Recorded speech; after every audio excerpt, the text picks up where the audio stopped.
sharing visual stories of strength and resilience in a groundbreaking exhibit here in the Tampa Bay area. Joining me today are two advocates working to change the narrative for young parents in our community.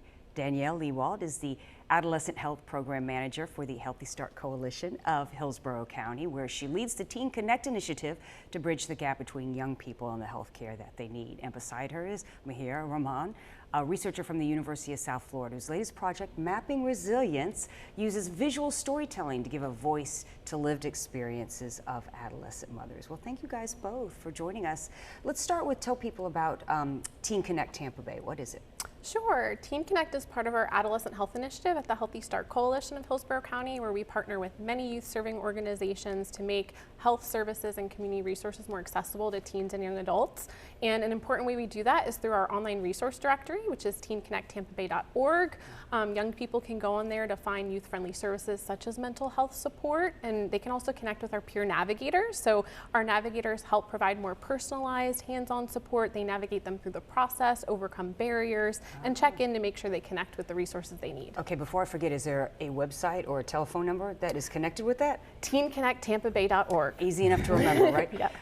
Okay, so Mahir, you have a exhibit called Mapping Resilience. You use something called journey mapping. So what is journey mapping and how is it going to help the young people in our community? Yeah, so it's a newer research method, right? And it's really focused on highlighting the participants' lived experiences. So the way it works is we'll give them a prompt. We told them, tell us about your young, or like tell us about your parenting and pregnancy journey, and they drew it out for us in these really creative and dynamic ways. And so it really lets us see how they structure their stories, how they navigate complex situations, but also their social support, boundaries to care. And it really allows us to get their scope and their perspective, which is often ignored in traditional research methods. So it seems like it's giving them a method to tell their story and then a way to share it with the public. Exactly, right? yeah. So I know that your research and interviews take place both in the north coast of Peru and then Tampa Bay. So what are some of the most eye-opening things you've seen in terms of research in these two different places? Yeah, so I started working in Peru in 2022 and I started working in Tampa Bay in 24. That's when I met Danielle. And so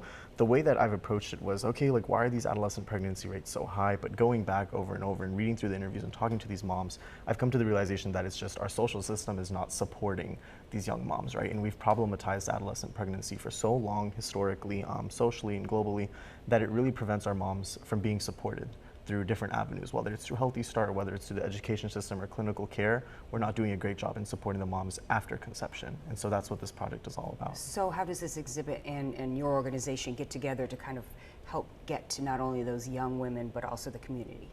Absolutely. So these visuals and journey maps are really helping us identify where are those potential intervention points where these young moms may have needed more resources, where we could design interventions to further support them. And it also illuminates what were some of those positive experiences that may have benefited them. And so with this deeper insight, we can really bring the right partners together to collectively build a more coordinated system of care that is truly centered around the needs of young mothers and their families. So maybe the visual picture they drew is at this point in my journey I needed help, but I didn't know who to call. Absolutely. All right, so this is obviously a passion project for you. Is there any piece of art that particularly stayed with you and why? I've been thinking about this question a lot, but all of them, right? All of them highlight this power of resilience and this power that these moms have to just keep moving forward. And that's what we're really trying to do at the exhibit, right? Showing them that these moms are turning over their head and they're showing that these new research methods can help us identify the ways that they're pushing forward and continuing to move through these difficult times. And so we're just really trying to highlight that throughout our research. Thank you both for joining us. I'm going to tell people how they can go see the exhibit. Thank you. The exhibit, Mapping Resilience, Stories of Young Motherhood, opens April 6th and runs through the 26th. There is a free opening reception on Friday, April 10th from 7 until 10 p.m. This is at the Museum of Motherhood in St. Petersburg, which is at 2606 Fairfield Avenue South. Once again, thank you. And we're back right after this.